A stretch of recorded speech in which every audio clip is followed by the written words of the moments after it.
this is going to be my last speech for my speech class, and we're going to be talking about abortions, my standpoint on pro-life. I don't know where everyone stands on abortions, but I am completely against them. It's not right to just take an innocent person's life because you don't want it, because you were unprepared for a pregnancy. I don't see any point in doing an abortion. It's dangerous to obviously to the baby and to you in the long run. There is over 4 million abortions done worldwide. 1.2 of those are in the U.S. all around us. 1.2 million? Abortions. Babies are taken. They're usually done between 16 weeks and 20 weeks of the pregnancy. And there is a bunch of methods they do for abortions. Most abortions are unplanned. They're not, no one really plans them. It just kind of happens. And so 61% of unplanned pregnancies end in abortion. That's a big number, and we're one of the biggest countries to have abortions. We hold the top 2 seats in abortions. Yes, we are high up there. We kill a lot of people, a lot of babies, innocent lives. They didn't choose to be born, Someone just made the mistake to get pregnant and not be prepared for it financially with their relationship. So I did decide to do a little bit of information on pro-choice, the people that are for abortions. They don't really have a good strong point.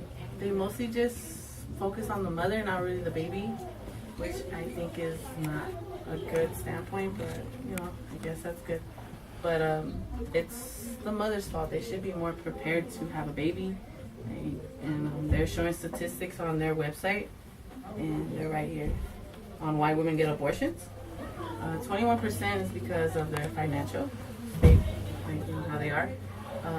Mom, you had us when you were young, right? Did you have good money flow? I didn't.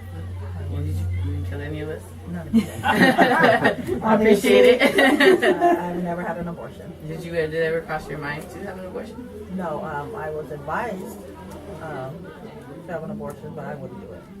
I've always been pro-life. Good, appreciate you. Okay. So another statistic that they always throw in was when you ask people why are you pro-choice, they always say, well, what if the lady was raped or molested and they got pregnant? Well, when it comes to abortion, that's only 1%. People are actually raped or molested. They usually end up having the baby and raise it right and give them a great life. Most of the reasons that pro-choice have I think is childish.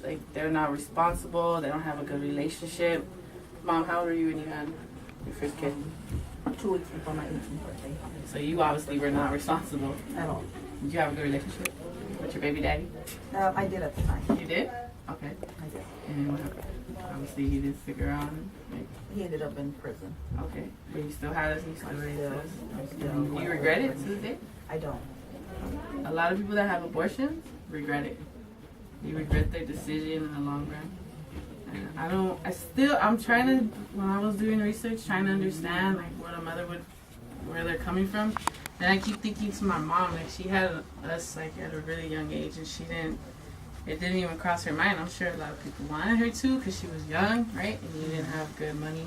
I didn't have money, and You just weren't in a good my situation. mate was not around, and so I went through the whole pregnancy and the childbirth alone. I mean, I had family members, but without my actual mate with me. Okay, that's good. I appreciate it. So I did look on lifesitenews.com, and it shows us the different ways of abortion. There's 3 major ways I wanted to focus on of abortion. I'm going to show you guys one, the less graphic one, but is the most common one. The one that I think was the most horriblest one I've ever seen was the partial abortion. It's where you go through the whole pregnancy. You're pregnant, you have the baby, you push it out, but they don't pull it all out. They leave the head inside you still, because technically he's not born yet, he's not here. And they put the forceps into the back of the skull, and they open it up. They bust open their head, basically. And they pull it out. As they're pulling it out, its head is basically exploding. Yeah, so I don't know how people can do that. I don't know how they can say it's not murder. A baby has a heartbeat. Give me 1 second. A baby has a heartbeat starting at 8 weeks. They have a heartbeat. That's like them. You're taking a human, right? Correct? If you have a heartbeat, you're taking a human. Yes. So in their defense is they're not human beings. They're not, because they haven't officially came out of you. So they don't think it's murder.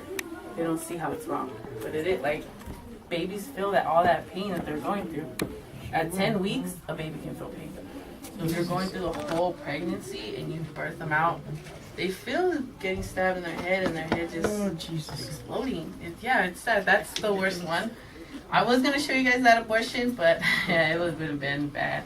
Another one I wanted to mention was the salt poisoning. It happens around 16 weeks, 14 weeks, depending. It's when they take a high dose of salt poisoning. They stab the mother inside the stomach to hit the womb, and they fill up the whole womb of the baby. So he inhales it, basically suffocates from the poisoning, and the poisoning is so strong that the outer layer of the baby skin melts. So they basically suffocate and burn to death. Oh my Lord. But the mother still goes through the pregnancy. It's induced. So she has the baby. And, you know, it's about 25% of babies, they live through that. So they just pull it out, they put it on the table, and they leave it there to die. Suffocate and die. Yeah, it's so it does happen. They do come out. And if you look on prochoiceamerica.com, they don't see no wrong in it. Because it died in the womb. They don't see how it's bad. And that's the one abortion they support. Is the salt poisoning, because the baby's technically not getting killed out here. It's getting killed in the womb. Natural causes, I guess they could say. But it's still murder. Like it's not natural, because they still come out breathing, trying to breathe, trying to live. And they just leave it on the table to suffocate and die. Okay, so my time is running out. I do want to just bring up one more. I'm going to let you guys look at it. It's called Dilation Evacuation. Abortion. It's not coming up. There's too many things popping up. So my video is having a little complication. He's going to try to fix it. But for this one, they go into the mother all the way up to the womb. They stretch her out so they can go in. Bunch of little forceps. And they slowly start breaking off the baby's bones, legs. I thought so. I thought the partial one was really bad because they pull up the baby out. But that one, they break the baby apart. Pull it all out. If you do not have a good doctor that has not performed this abortion very well, because a lot of them do kind of other ones, but this one's the main one. A lot of them have complications. This one's the one that has the most complications, the most common. Most of the time, about 60%, according to pro-life in America.com, 60% of the time they lose the head in the mother's womb. That's gross. Like looking through all these abortions, I still don't understand why they don't consider it murder. That's the worst way you can murder someone. This is a poor innocent child that didn't do anything. That didn't do anything to the mother. It was the mother's fault for not being prepared and not having her life in order. And it didn't choose to be born to that particular person. Yeah, easily. There's ways you can prevent pregnancy. You know, safe sex. Like, do it. If you can't afford a baby, you can't raise a baby. You know you can't. Safe sex. What are we looking for? It's okay. My visual aid did go down. Sorry about that. But I did explain it. I'm sure you guys got the whole visual of it.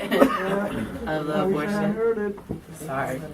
So I just want to leave you guys with a thought. What if your parent didn't have you? Or if you are a parent right now, where would your life be if you didn't have your kids? I know my mom, she was partying, right? Before you had us? No, not really. Not really? Not big time. But you did party? I did party. But you stopped, right, for us? And then Laura? Immediately. My godmom. I seen pictures of you guys growing up. I'm sure you guys partied. And when you guys had babies, you guys slowed down, right? Stop it. Stop it. responsibility you have to grow up. These mothers didn't want that responsibility. So just, when you're going out today, just think about anyone that's impacted your life, like what would happen if their parents would have aborted them and decided it wasn't worth keeping a baby. They wanted to still party and have fun and live their life. So I am grateful for my mom having me. I do appreciate it. You can point camera to my mom. That's the lady that birthed me and gave me a really great life. I appreciate it every day because she could have aborted me. And that's a lot of abortions that happened. Actually, me and my brothers could have been in that number, but we weren't. Okay? So that's my speech on abortions. I hope if anyone's in this room pro-choice, I hope it helps you change your mind about it.